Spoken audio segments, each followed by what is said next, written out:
These sessions will be recorded. Is that okay with everyone? Okay, sir. Yes, sir.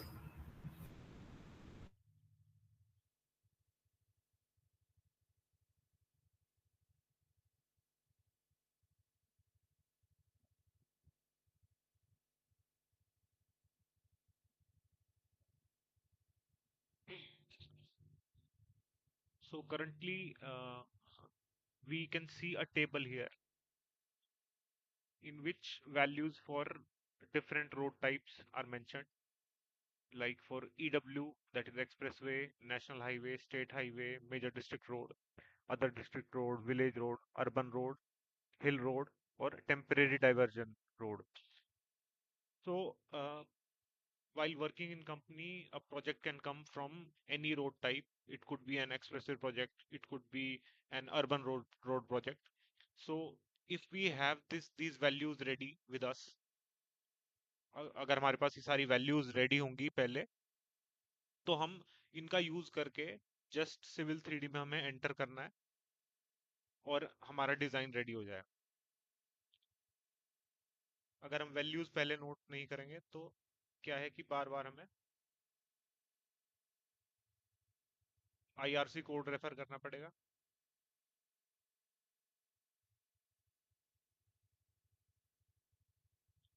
अब जैसे एक code है IRC का,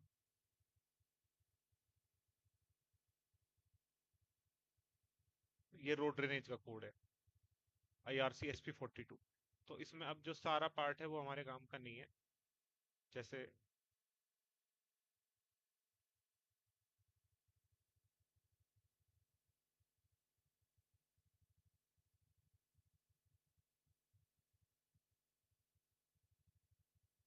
जैसे यहाँ पे बेसिक थ्योरी दी हुई है, तो एक बार पढ़ने के लिए ठीक है, लेकिन बार बार जब हमें सिविल 3D का यूज करके डिजाइन करना है तो हमें बार बार थ्योरी पढ़ने की जरूरत नहीं है। हमें उन पैरामीटर पे ध्यान देना है जो हमें सिविल 3D में एंटर करना है।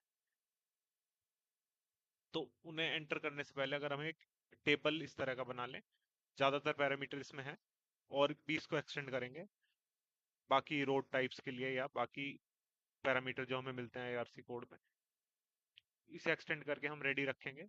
उसके बाद किसी भी तरह का रोड का प्रोजेक्ट आ जाए, इंडियन प्रोजेक्ट, तो इस टेबल का यूज और सिविल 3D का यूज करके हम ड्रॉ कर सकते हैं और ड्राइंग जनरेट कर सकते हैं।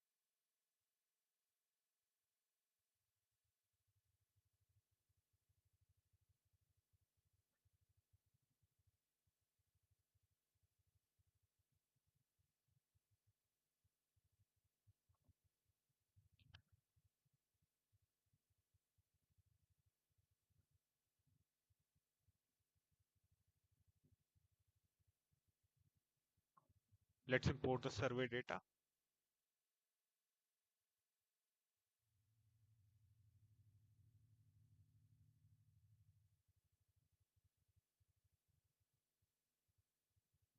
Create surface.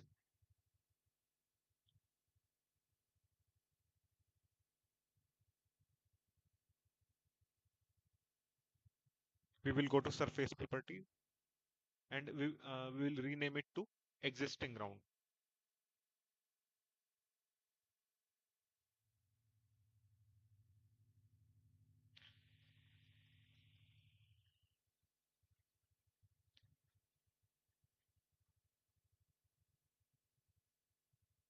Definition में जाएंगे, point group, add all points, apply.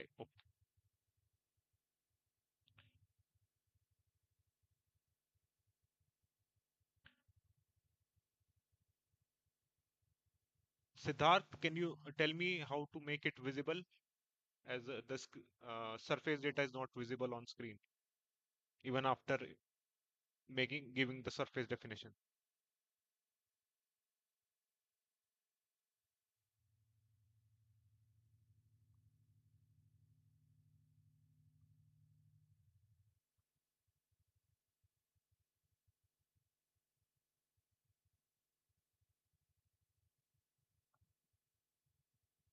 uh, s- uh, the student with the profile name SS. Are you connected?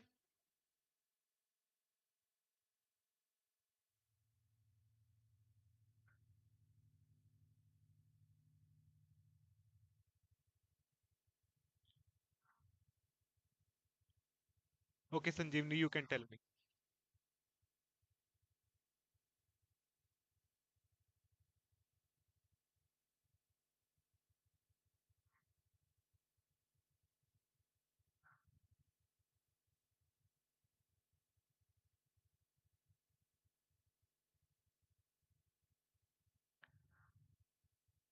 Sanjeevani, are you connected? Can you hear my voice? Yes, sir. Yes. So even after giving the surface definition, why surface is not visible? Z enter, E enter.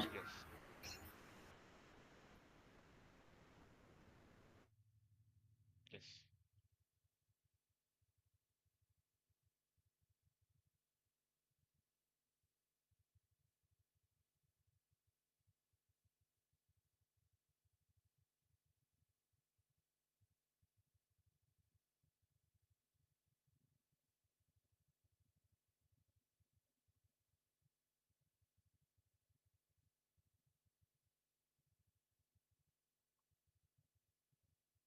अब यहाँ पे enter करने से पहले कुछ values पूछ रहा है, जैसे लेंथ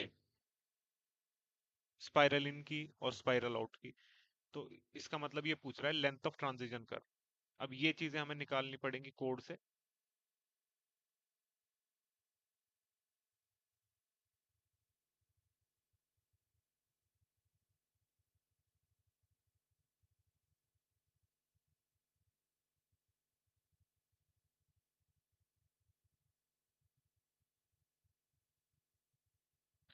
तो कोड से हम एक बार देख के ये वैल्यूज नोट कर लेंगे हर रोड टाइप के लिए। उसके बाद जिस भी रोड का प्रोजेक्ट होगा उसके कॉलम में जाके हम वो वैल्यू नोट करेंगे और उसे यहाँ पे फिल कर देंगे।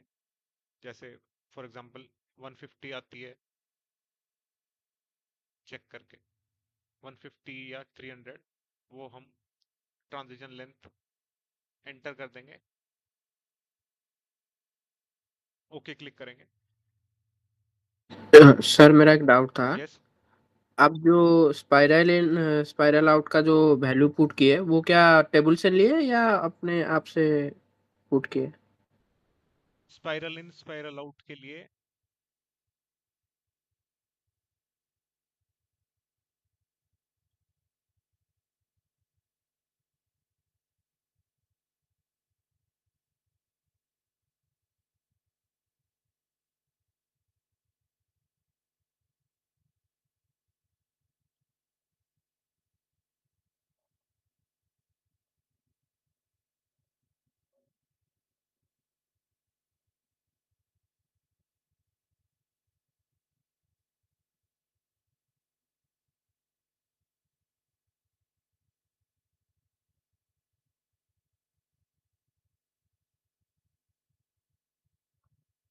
ये जो ट्रांजिशन है ये है स्पाइरल इन स्पाइरल आउट। जैसे स्ट्रेट रोड जा रहा है उसके बाद हमें टर्न देना है, तो सर्कुलर कर्व आएगा, उसके बीच में एक ट्रांजिशन आएगा। तो जो स्पाइरल इन और स्पाइरल आउट है तो ये वाली वैल्यूज की बात कर रहा है। अब इसे कैलकुलेट करने के, अगर हम मैनुअली कैलकुलेट करना चाहें तो हम किसी भी रोड टाइप के लिए कर सकते हैं। प्रोसीजर इसमें हमारे पास IRC 73 में दिया हुआ है। इसके अलावा उसमें डायरेक्ट वैल्यूज भी दे रखी हैं, हम वहां से भी पुट कर सकते हैं। लेंथ ऑफ ट्रांजिशन कर्व निकालने का प्रोसीजर क्या है?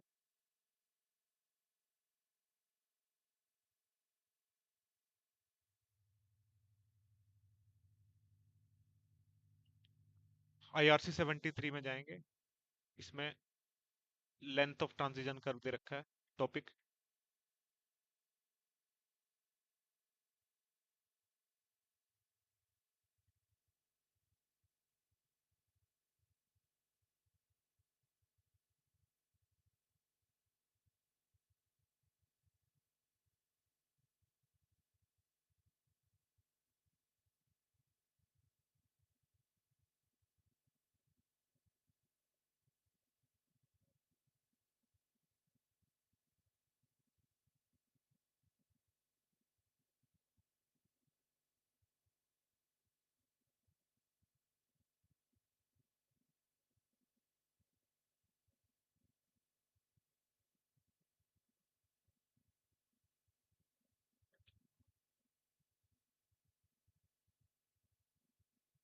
जैसे इस फिगर में दिखा रखा है ट्रांजिशन कर्व।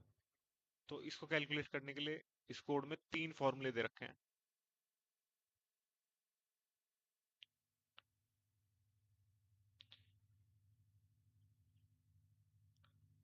पहली वैल्यू हम इससे कैलकुलेट करेंगे। इसमें कुछ नहीं है, सिर्फ जो डिजाइन स्पीड है किलोमीटर पर आवर में यहाँ रख देंगे। c सेंट्रीफ्यूगल एक्सेलरेशन, इसमें भी अगर हम v की वैल्यू रख दें डिजाइन स्पीड की तो यहाँ से c निकल जाएगा। रेडियस ऑफ कर्व की वैल्यू इसमें डालेंगे तो उससे हमारे पास ls की वैल्यू आ जाएगी, लेंथ ऑफ ट्रांजिशन कर्व। ये एक वैल्यू है। दूसरी वैल्यू आएगी इस फॉर्मूले से, तीसरी वैल्यू आएगी इस फॉर्मूले से। एक एम्पेरिकल फॉर्मूला इसमें दे रखा है।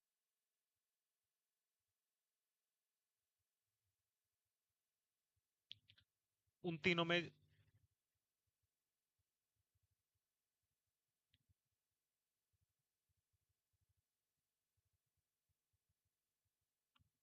उन तीनों वैल्यू में कंपैरिजन करके एक फाइनल वैल्यू डिसाइड होती है। तो वो प्रोसीजर मैं अभी इस थ्योरी क्लास में लूंगा। तो मेनली ये है कि वैल्यूज पहले हमें पता होनी चाहिए कौन कौन से इंजीनियरिंग पैरामीटर नोट करके रखने हैं। अब पहले हम ड्रॉ करना सीख लेते हैं।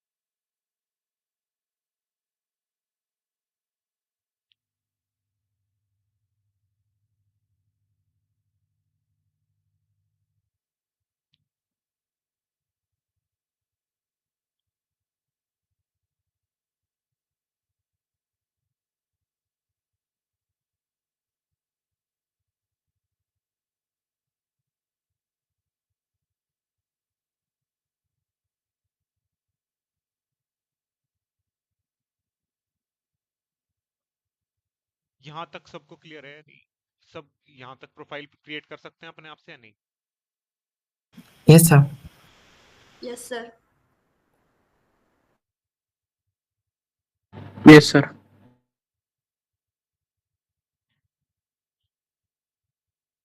जो ऑनलाइन इंटरव्यू होता है सिविल 3D मॉडलर या हाईवे डिजाइन इंजीनियर के लिए, उसमें मेनली वो क्या देखते हैं कि उस 5-10 मिनट के अंदर आप ये अलाइनमेंट ड्रॉ करके इसको फाइनल शीट तक पहुंचा सकते हो या नहीं। बीच के जैसे छोटे ऑप्शन है इस तरह के है, जैसे ये अभी कॉरिडोर का यूज करेंगे, रिहैब कॉरिडोर का हम यूज नहीं करेंगे। तो ऐसे छोटे ऑप्शन नहीं पूछते, मेनली वो देखना चाहते हैं कि अलाइनमेंट ड्रॉ करके और आप इसको फाइनल शीट तक ले जा सकते हो या नहीं।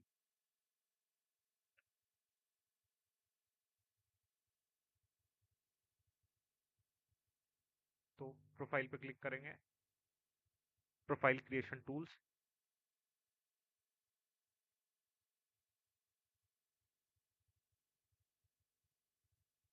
अगर हमारे पास किसी किसी कंपनी में दी होती है क्राइटेरिया बेस्ड फाइल, जैसे ये अमेरिका की आस्तो 2011 स्टैंडर्ड की है, इस तरह से अगर हमारे पास वो फाइल है कंपनी ने दे रखी है तो वो सेलेक्ट करेंगे यहाँ से। इंडिया में अगर हमारे आईआरसी की जनरली यूज नहीं होती तो उसे हम मैनुअली करते हैं। तो इस ऑप्शन को हम अनचेक छोड़ देते हैं क्योंकि हमारे पास क्राइटेरिया फाइल नहीं है अभी, आईआरसी के हमारे पास है नहीं। ओके करेंगे।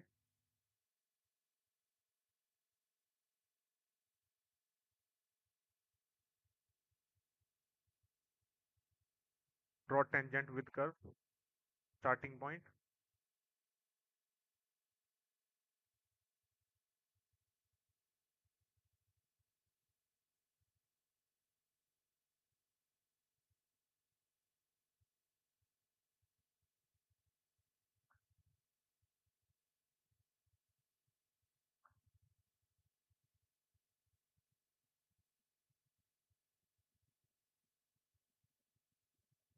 अब हमारे पास ये जो ग्रीन वाला बॉक्स है,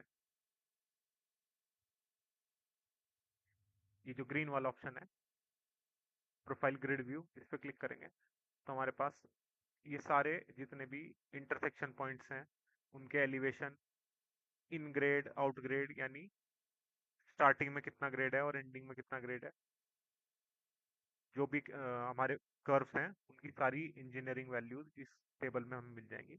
और अगर हम चाहें तो चेंज भी कर सकते हैं। जैसे कर्व की लेंथ इसमें 150 है, तो इसे हम 200 कर सकते हैं यहीं से, तो वो हमारी प्रोफाइल में चेंज हो जाएगी यहीं से।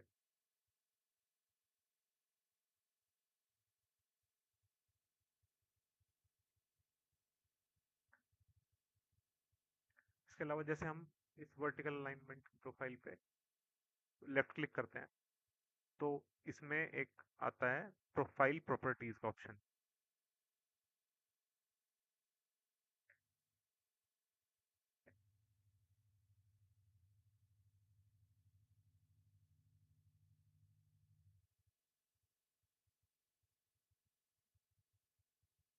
Edit profile style.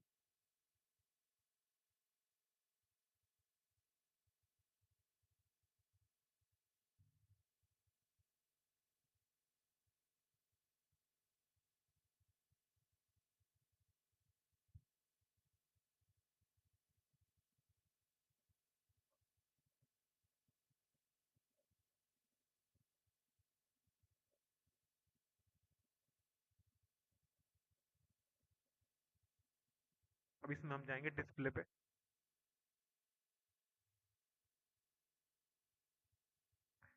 डिस्प्ले पे जो जो ऑप्शन हमें चाहिए उसे हम ऑन या ऑफ कर सकते हैं। जैसे हमने अभी एरो को ऑन कर लिया है।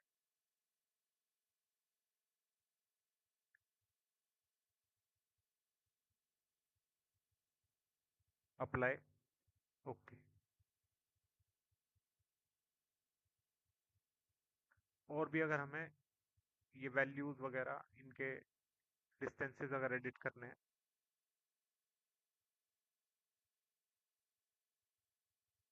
तो हम यहाँ जाएंगे प्रोफाइल व्यू प्रॉपर्टीज पे।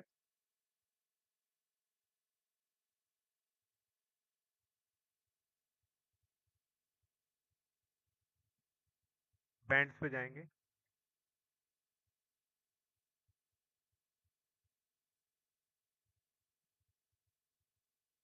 अब जैसे हमें इसमें कुछ और इंफॉर्मेशन ऐड करनी है, जैसे फॉर एग्जांपल हमें वर्टिकल ज्योमेट्री के बारे में ऐड करना है, तो ऐड पे क्लिक करेंगे। और हॉरिजॉन्टल ज्योमेट्री के बारे में ऐड करना है, तो फिर ऐड पे क्लिक करेंगे। Apply, okay. तो हमें यहाँ पे दो और एडिशनल इंफॉर्मेशन मिल गई, वर्टिकल ज्योमेट्री और हॉरिजॉन्टल ज्योमेट्री की।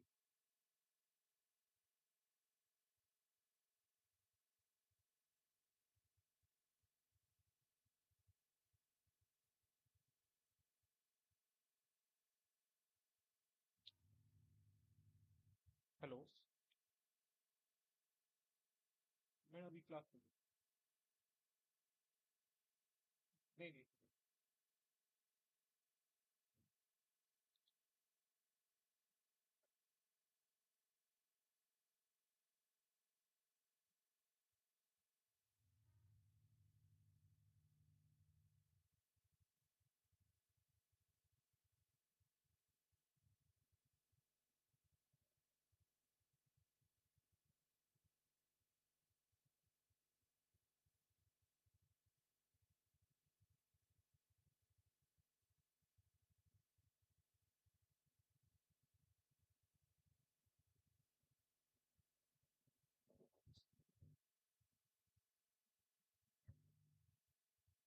अब देखते हैं वर्टिकल अलाइनमेंट का एक्चुअल डिजाइन कैसे करना है, और वैल्यूज कौन कौन सी कितनी होनी चाहिए, और इसकी कैलकुलेशन कैसे करनी है।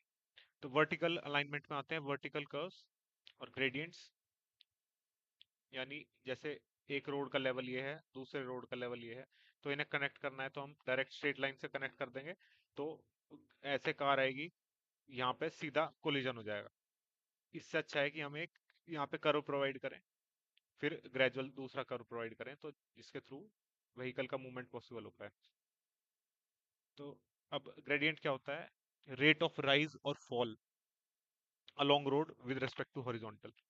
यानी हॉरिजॉन्टल एक्स एक्सिस के रेस्पेक्ट में कितना राइज और फॉल हो रहा है, उसको हम ग्रेडियंट कहते हैं।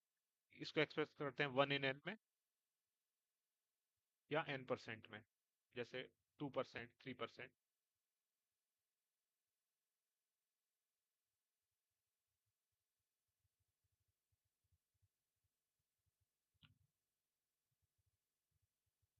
उसके बाद ग्रेडियंट के टाइप आते हैं।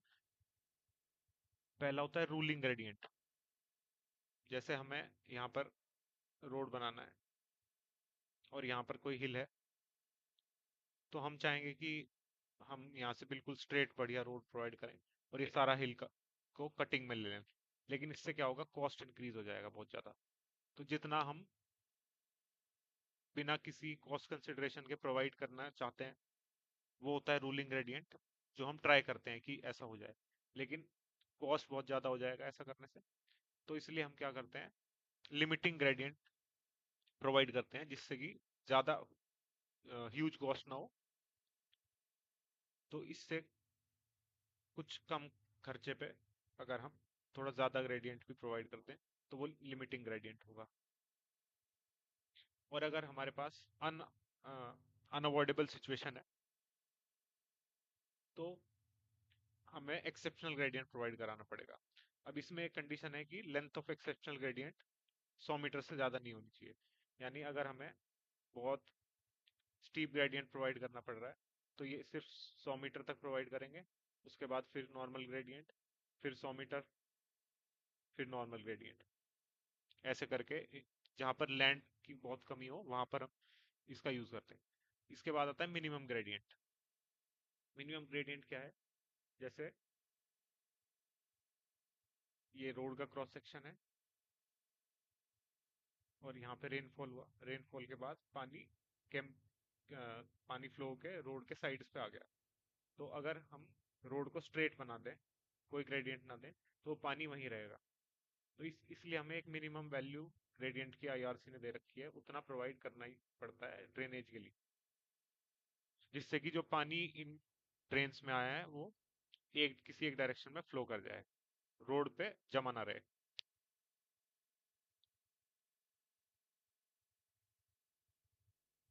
अब आता है next vertical curve. Vertical curve क्या होता है, जो दो डिफरेंट ग्रेडियंट हैं उनके इंटरसेक्शन पर स्मूदन करने के लिए हम एक कर्व प्रोवाइड करते हैं। तो ऐसे कर्व को हम वर्टिकल कर्व कहते हैं। अब इसमें हमें कुछ चीज़ों का ध्यान रखना पड़ता है, जैसे डिस्कम्फर्ट बहुत ज़्यादा ना हो और विजिबिलिटी की प्रॉब्लम ना हो। फॉर एग्जाम्पल, अगर ये इस तरह का वर्टिकल कर्व है, यहाँ से एक कार आ रही है, यहाँ से आ रही है, तो ये एक दूसरे को देख पाए। अगर बहुत ज़्यादा स्टीप कर्व दे दिया, पहली बात तो इंस्टेबिलिटी हो जाएगी व्हीकल्स की, और दूसरा ये एक दूसरे को देख नहीं पाएंगे सही टाइम पे। ऐसी कंडीशन क्रिएट होती है समिट कर्व में। अगर इस तरह का कर्व है और एक व्हीकल यहाँ है, एक व्हीकल यहाँ है, तो इसका विजिबिलिटी ट्राइंगल यहाँ है, इसका यहाँ है, तो ये दोनों एक दूसरे को देख नहीं पाएंगे सही टाइम पे। सही टाइम क्या है, जितने पे वो ब्रेक लगा के रोक सके। जितने पे एक कार दूसरी को देख के ब्रेक लगा के सही टाइम पे रोक सके, उसको हम कहते हैं stopping side distances S D.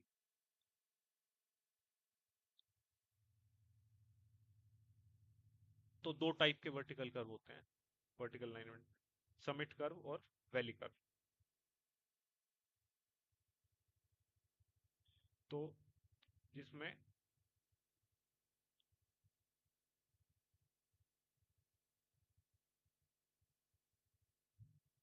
जिसमें इस तरह की डी शेप बनती है ऊपर की तरफ, उसको हम समिट कर्व कहते हैं। जिसमें डी शेप बनती है डाउनवर्ड, उसे हम वैली कर्व कहते हैं। व्हीकल यहाँ ट्रेवल करेगा ऐसे, और वैली कर्व में व्हीकल इस तरह से ट्रेवल करेगा।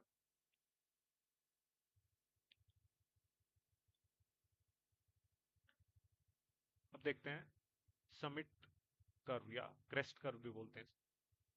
इसमें कॉन्वेक्सिटी अपवर्ड्स होती है, जैसे कॉन्वेक्स लेंस होता है उसी तरह से कॉन्वेक्सिटी इसमें ऊपर की तरफ रहती है।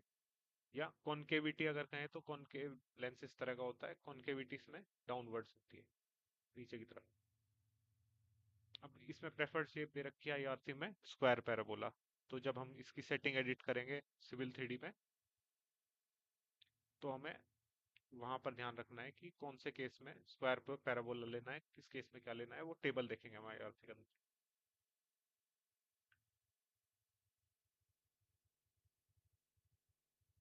अब इसमें हम आइडल शेप सर्कुलर रखते हैं,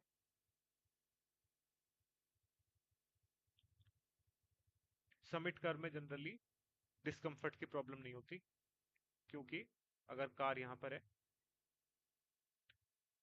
तो ग्रेविटी डाउनवर्ड्स लगती है और सेंट्रीफ्यूगल फोर्स अपवर्ड्स लगती है, तो ये एक टाइप ऑफ जो प्रेशर है उसको बैलेंस कर देती है टायर्स पर।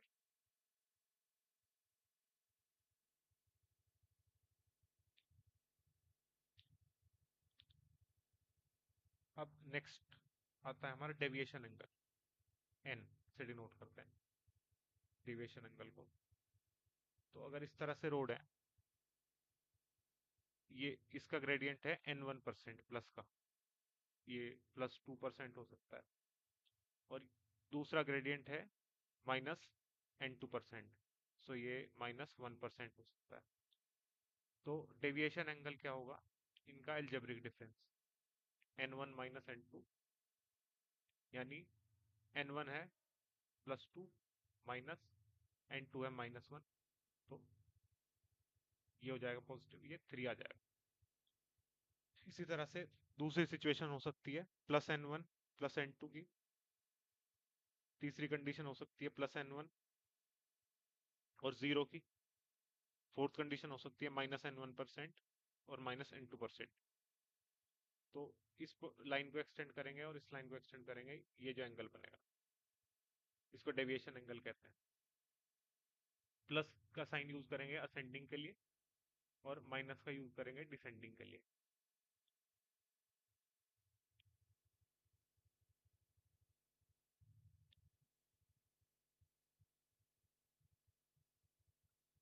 अब समिट कर्व के डिजाइन की बात आती है। सभी के पास ये पीपीटी पहुंच गई है?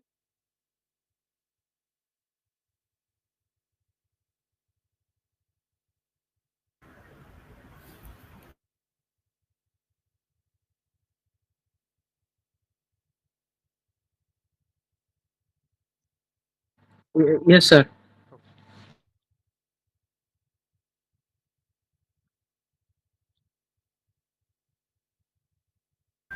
Yes sir. तो यहाँ पे ये डेरिवेशन है इसका। जब भी देखना हो कि ये वैल्यू कहाँ से आई है तो इस डेरिवेशन को रेफर कर सकते हैं, लेकिन मेनली हमें इसका फाइनल रिजल्ट याद रखना है।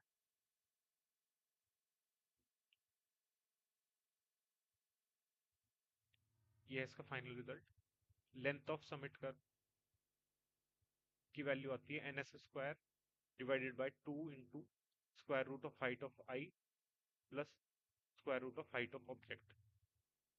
हाइट ऑफ आई का मतलब है अगर इस कार में कोई पर्सन बैठा है तो, और यहाँ रोड का लेवल है, तो यहाँ से लेके इस पर्सन की आई का लेवल जो होगा उसको हम कहेंगे HI, हाइट ऑफ आई। और जो रोड पर कोई ऑब्स्ट्रक्शन है यहाँ पर, उसकी जो रोड लेवल से हाइट होगी उसको H ऑब्जेक्ट बोलेंगे। अगर हमारे पास ये दो वैल्यू हैं, ये दो वैल्यू लेंगे हम IRC कोड से। ये दो वैल्यू हैं, n यहाँ पर क्या है, deviation angle n1 minus n, s क्या है यहाँ पर, s है यहाँ पर साइड डिस्टेंस।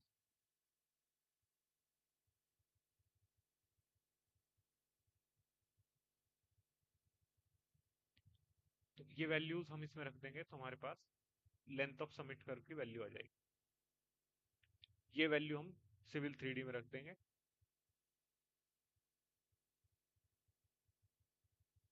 और एक हमें हमें इसकी रेंज भी देखनी होगी IRC में कि कितनी किस प्रोजेक्ट के लिए रखनी है। तो हमें चेक करना होगा प्रोजेक्ट में कि लेंथ ऑफ कर्व उसी रेंज में है या नहीं।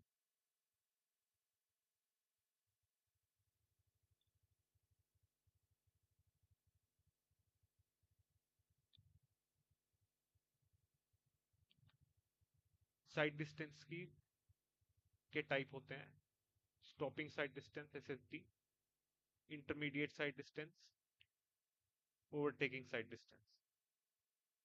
नेक्स्ट लेक्चर में इनको कवर करेंगे। अभी के लिए क्या है कि अगर SSD के लिए हमें कैलकुलेट करना होगा तो हम 1.2 हाइट ऑफ आई लेंगे और हाइट ऑफ ऑब्जेक्ट लेंगे 0.15, और OSD ISD के लिए हाइट ऑफ आई लेंगे 1.2 मीटर और हाइट ऑफ ऑब्जेक्ट लेंगे वो भी सेम 1.2 मीटर। इसका रीजन ये है कि एसएसडी हम कैलकुलेट करते हैं ऑब्जेक्ट के लिए, यानी कोई अगर कार ड्राइव कर रहा है और सामने कोई ऑब्स्ट्रक्शन आ जाती है तो उसकी हाइट हम 0.15 कंसिडर करके चलते हैं, जबकि ओएसडी यानी ओवरटेकिंग साइड डिस्टेंस के केस में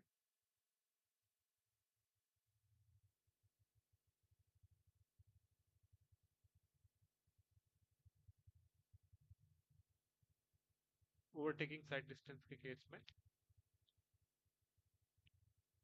क्योंकि एक कार दूसरी को ओवरटेक करेगी सामने वाले को, तो इसमें भी ड्राइवर है, इसमें भी ड्राइवर है, तो दोनों के आई लेवल कंपेयर होंगे, और आई लेवल की रोड से हाइट आईआरसी में दे रखी है, वो सेम रहेगी दोनों के केस में।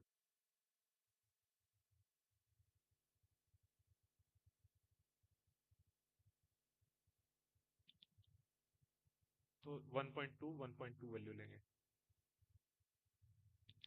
नेक्स्ट टाइप कर्व का आता है सैग कर्व, जिसमें ये तो हो गया समिट जो हमने अभी अभी किया, इसके बाद है वैली कर्व। सैग कर्व इसका कंप्लीट रिवर्स, इसमें होगी कॉन्केविटी अपवर्ड्स या कॉन्वेक्सिटी डाउनवर्ड्स। तो यानी कॉन्वेक्स लेंस अगर नीचे की तरफ है तो हम समझेंगे कि ये वैली कर्व है। इसमें होते हैं दो ट्रांजिशन कर्व इक्वल लेंथ के और without circular curve in between. इसमें भी हम क्यूबिक पैराबोला प्रेफर करते हैं। टाइप, ये टाइप में एंटर करना पड़ेगा सिविल 3D में। अब वैली कर्व में क्या प्रॉब्लम है,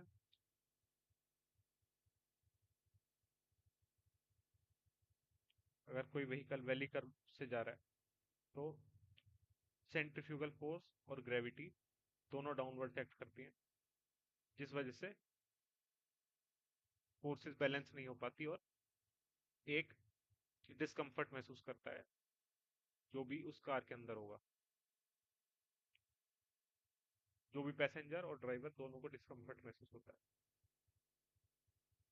और नाइट टाइम में जो विजिबिलिटी है वो सिर्फ, अगर स्ट्रीट लाइट नहीं है तो सिर्फ हमें हेडलाइट का यूज करके विजिबिलिटी का ध्यान में रखना पड़ेगा।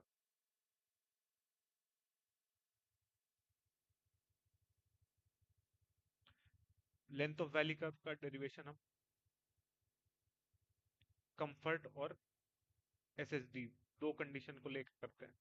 तो कंफर्ट कंडीशन से जब हम करते हैं तो हमें ये फाइनल वैल्यू याद रखनी है, n square by 2 height of headlight plus 2s tan alpha meter में। उसी तरह से अगर length of curve is less than sight distance है तो ये वाला फॉर्मूला यूज होगा। अब इनको हम आईआरसी कोड में देखेंगे कि कौन कौन सी वैल्यू हमें नोट करके रखनी है सिविल 3D में डालने से पहले।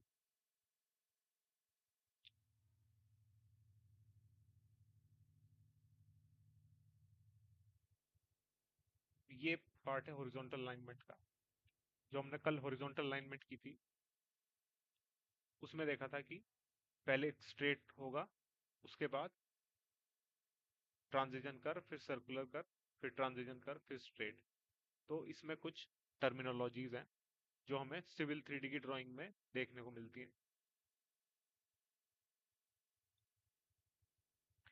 तो अगर T1 T2 हम आर्क मान के चलें जो दो स्ट्रेट्स को कनेक्ट कर रहा है, तो यहाँ पे डिफ्लेक्शन एंगल दो स्ट्रेट्स के बीच में, ये जो एंगल बन रहा है इसको डिफ्लेक्शन एंगल कहेंगे थीटा, यानी T1 O T2, T1 O T2, ये एंगल थीटा, इसको कहेंगे हम डिफ्लेक्शन एंगल। उसके बाद है TL जो लिखा रहता है टेंजेंट लेंथ सिविल 3D में, वो है LT1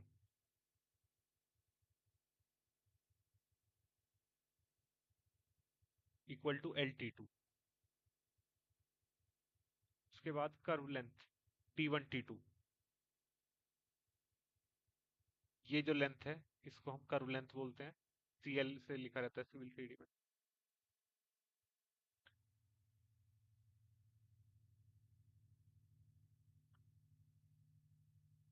उसके बाद मेन है chainage. Chainage at T1, यहाँ पर जो चेन एज की वैल्यू होगी is equal to chainage at I minus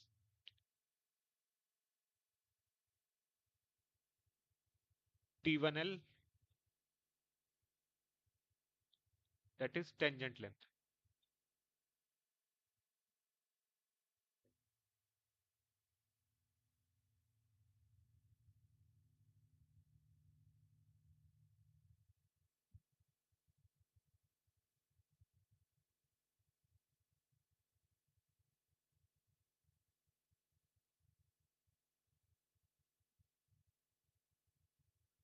अब एक साइड डिस्टेंस का यूज हर चीज में आ रहा है, हॉरिजॉन्टल अलाइनमेंट में भी और वर्टिकल अलाइनमेंट में भी। तो साइड डिस्टेंस क्या होती है? Distance along road which road user from a specified height, जो कि हमने देखी है 1.2 मीटर, यानी आई ऑफ ड्राइवर से लेके रोड के बॉटम तक, has visibility of objects of 0.15 meter, यानी कोई 15 मीटर की अगर कोई ऑब्जेक्ट है उसे देख के ब्रेक लगाए और सेफली कार को रोक पाए, इतनी मिनिमम डिस्टेंस को हम साइड डिस्टेंस कहते हैं। साइड डिस्टेंस का यूज करते हैं हम डिजाइन ऑफ वर्टिकल कर्व्स में, और जो हमारे रोड के आसपास बिल्डिंग्स हैं वो इससे कितनी दूरी पे होनी चाहिए, वो सेटबैक डिस्टेंस को डिसाइड करने में हॉरिजॉन्टल कर्व में। ये टाइप्स हैं स्टॉपिंग साइड डिस्टेंस के, SSD, OSD। इसके अलावा इंटरसेक्शन पे, यानी कोई अगर रोड का इंटरसेक्शन है और यहाँ पर कार 1 है और यहाँ पर कार 2 है,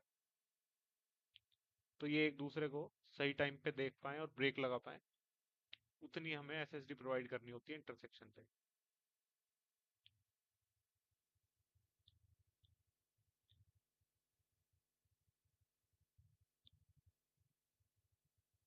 साइड डिस्टेंस डिपेंड करती है व्हीकल की स्पीड पर, रोड यूजर के रिएक्शन टाइम पर, ब्रेक एफिशिएंसी पर, पेवमेंट ग्रेडियंट पर, और फ्रिक्शन कितना है रोड के सरफेस और टायर के बीच में।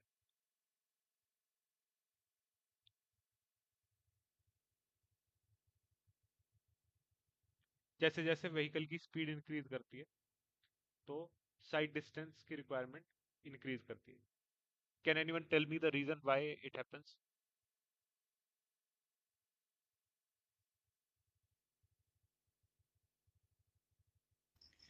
वेलोसिटी सर ज़्यादा रहेगी तो उसको स्टॉपिंग के लिए भी ज़्यादा डिस्टेंस लगेगा। Correct correct exactly.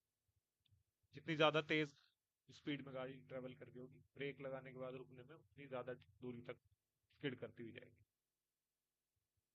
तो इस पे फोर्सेस क्या क्या लगती हैं? Weight downwards mg, basic 11th class का फिजिक्स।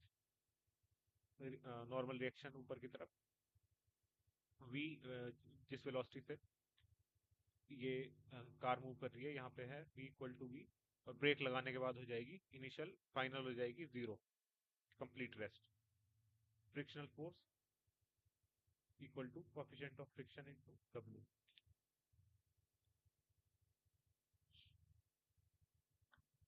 रिएक्शन टाइम होता है time taken by road user from instead of seeing an object से लेकर ब्रेक अप्लाई करने तक। तो IRC में वैल्यू दे रखी है रिएक्शन टाइम की, स्टॉपिंग साइड डिस्टेंस के लिए 2.5 सेकेंड और ओवरटेकिंग साइड डिस्टेंस के लिए 2 सेकेंड।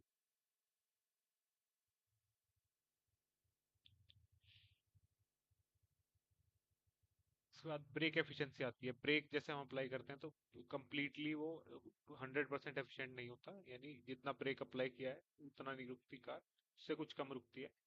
तो जितने परसेंट ब्रेक बचा होता है सही, उसको हम ब्रेक एफिशिएंसी से मेजर करते हैं। जैसे 50% बचा यानी कि आधा काम कर रहा है।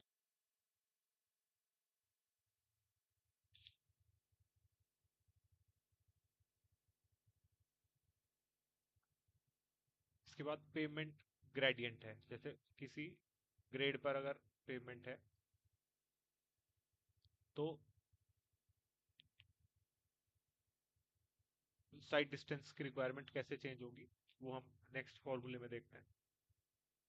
जैसे अगर अप द ग्रेडियंट है तो स्टॉप जल्दी हो जाएगी, डाउन द ग्रेडियंट है तो स्टॉप देर में होगी कार। फ्रिक्शनल रेसिस्टेंस की एक वैल्यू है, अगर ज्यादा फ्रिक्शनल रेसिस्टेंस है तो कम डिस्टेंस की जरूरत पड़ेगी व्हीकल को स्टॉप करने में। तो इसमें दो टाइप के फ्रिक्शन है, एक लैटरल फ्रिक्शन और एक लॉन्गिट्यूडनल फ्रिक्शन। तो इसमें लैटरल कौन सा है और लॉन्गिट्यूडनल कौन सा है, can anyone tell me?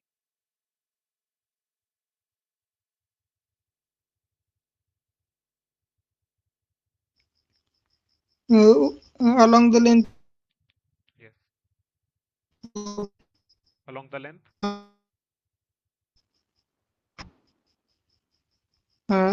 Upward direction में आ रही है। ये कौन सा है, लॉन्गिट्यूडनल या लैटरल? लॉन्जिट्यूडनल। Yes, correct. ये है लॉन्गिट्यूडनल फ्रिक्शन, और जो 90 डिग्री पे लग रहा है वो है लैटरल फ्रिक्शन। लॉन्गिट्यूडनल फ्रिक्शन की वैल्यू 0.35 से 0.40 के बीच होगी, आईआरसी कोड में दे रखी है।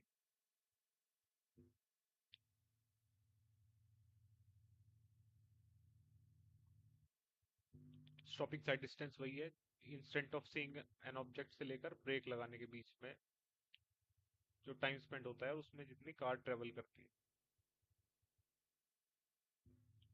अब हमारा एम क्या रहेगा कि हाईवे पे चाहे इंटरसेक्शन हो या राउंड अबाउट हो या किसी भी तरह का कोई भी चेंज हो, हमें इंश्योर करना है कि पूरे through out the road network हमारे स्टॉपिंग साइड डिस्टेंस सफिशिएंट होनी चाहिए। तो साइड डिस्टेंस कैसे कैलकुलेट करते हैं? सबसे पहले तो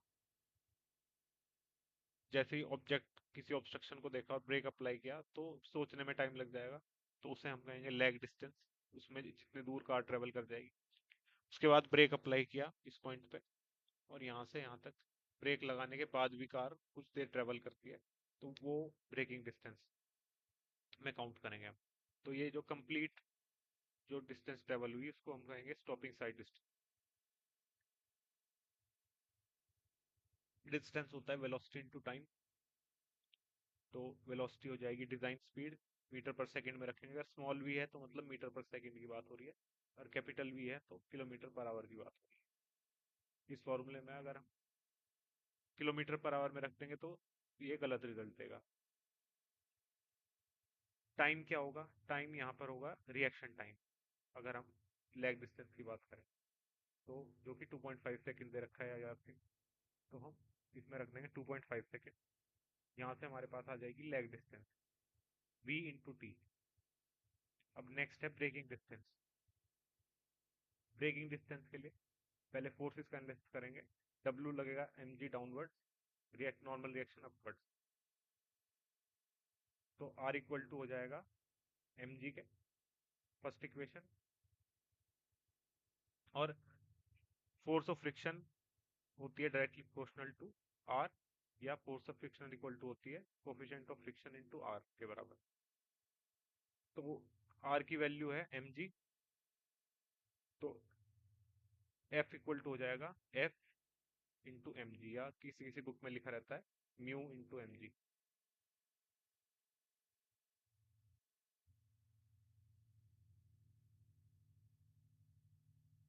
एसएसडी की टोटल वैल्यू हो जाएगी lag distance plus braking distance.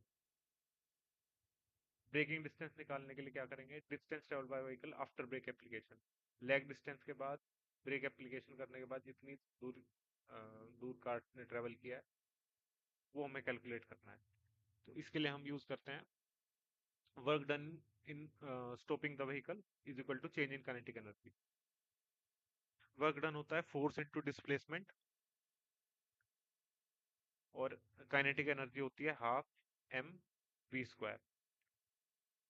v V initial minus V final.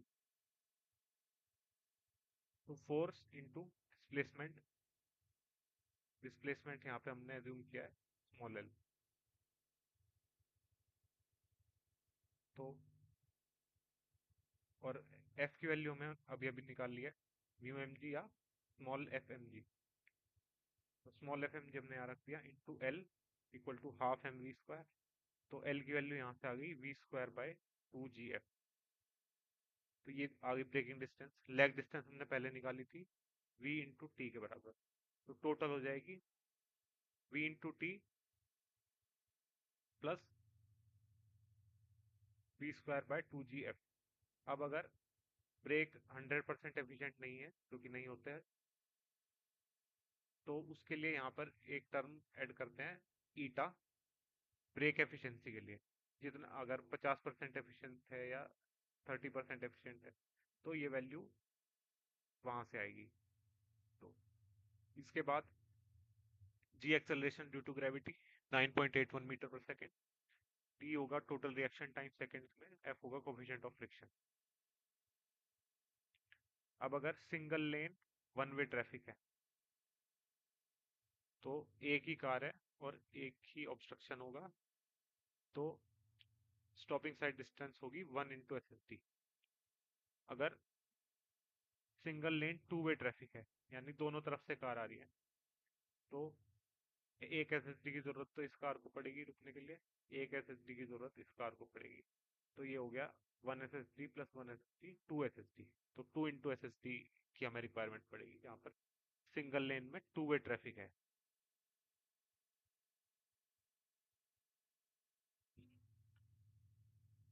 इसके बाद अगर ग्रेडियंट पे अगर हमारी कार है, तो उसका सिर्फ एक छोटा सा चेंज आता है फॉर्मूले में,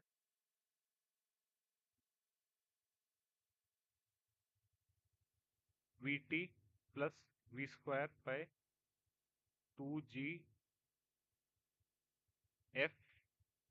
यहाँ तक हमने कर लिया था, ईटा तक कर लिया था ब्रेकिंग एफिशिएंसी, प्लस माइनस जो ग्रेडियंट की वैल्यू है n/100 वो हम यहाँ रखते हैं। अगर असेंडिंग ग्रेडियंट है तो पॉजिटिव, डिसेंडिंग ग्रेडियंट है तो नेगेटिव। तो ये फाइनल फॉर्मूला हमारा स्टॉपिंग साइड डिस्टेंस का आ जाता है। ये कैलकुलेट करेंगे, उसके बाद हम इसको वर्टिकल कर्व के इक्वेशन में रखेंगे, तब जाके हमारी लेंथ ऑफ कर्व की वैल्यूज आएंगी जो हमें सिविल 3D में रखनी है।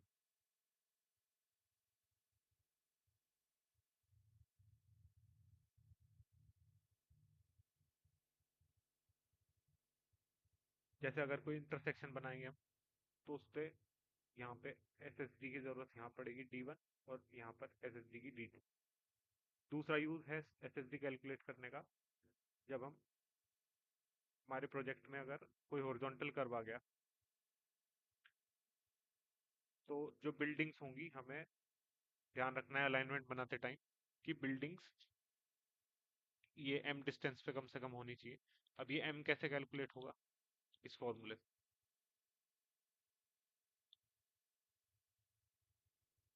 r minus D minus R minus D cos alpha by 2 plus S minus L by 2 sine alpha by 2। इस ये m की वैल्यू कैलकुलेट करेंगे। फिर हम अलाइनमेंट ड्रॉ करते टाइम ध्यान रखेंगे कि जो भी हमारा अलाइनमेंट है वो इस ऑब्स्ट्रक्शन से कम m डिस्टेंस की दूरी मेंटेन कर रहा हो थ्रू आउट। अगर length of curve is greater than stopping side distance है, तो फॉर्मूला ये वाला लगेगा। अगर length of curve is greater than less than sight distance है, तो ये वाला formula use.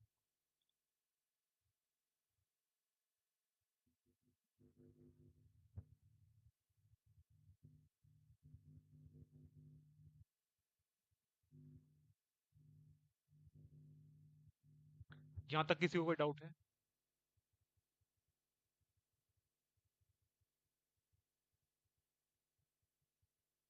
No, No, sir. sir.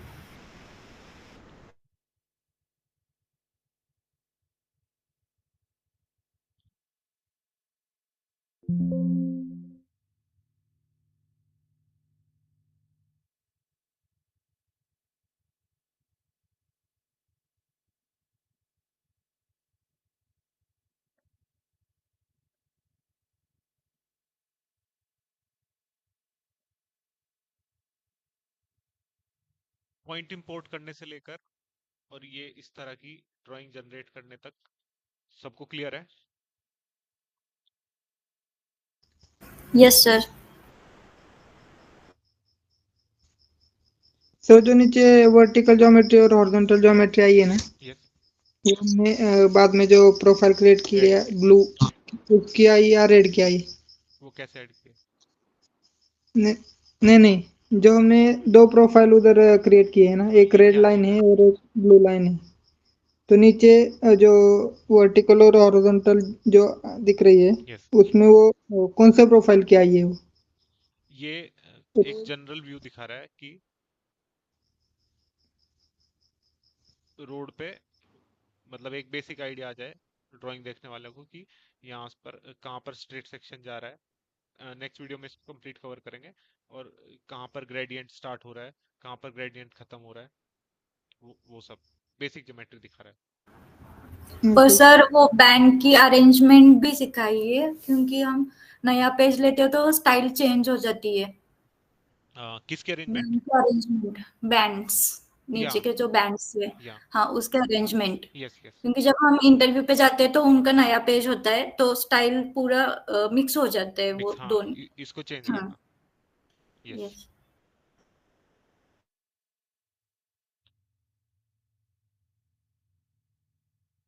एक और चीज नोट करनी है।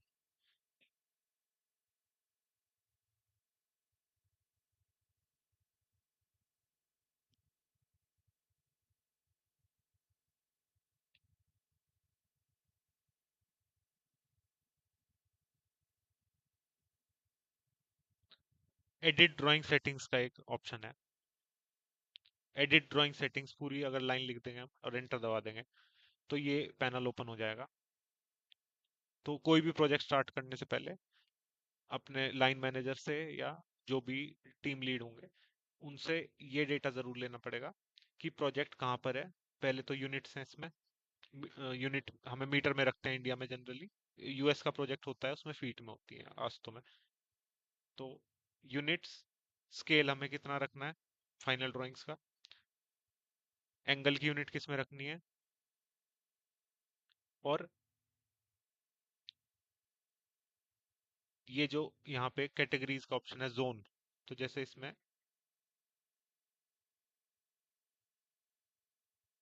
UTM 84। यस, इसमें हम इंडिया भी सेलेक्ट कर सकते हैं।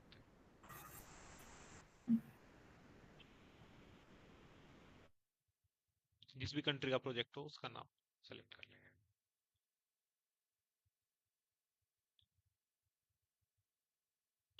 सर वो UTM 84 देते हैं हम, और नीचे 40 वो जो जोन के वाइज रहता है तो 43N नॉट। हाँ, वो नेक्स्ट में इसको डिटेल में कवर करेंगे और ओके ये चीजें प्रोजेक्ट करने से पहले कंफर्म करनी होगी। Okay. Okay, so I stop sharing my screen now. Sir मेरा एक डाउट था। यस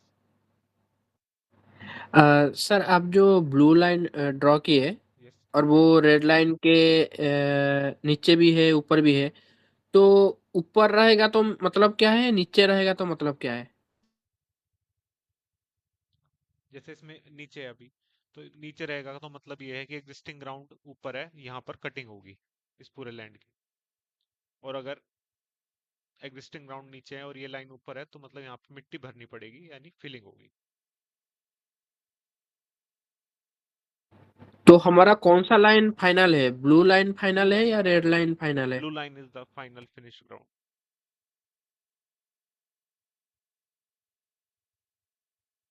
तो आज की क्लास में एंड करनी पड़ेगी अभी। I stop sharing my screen now.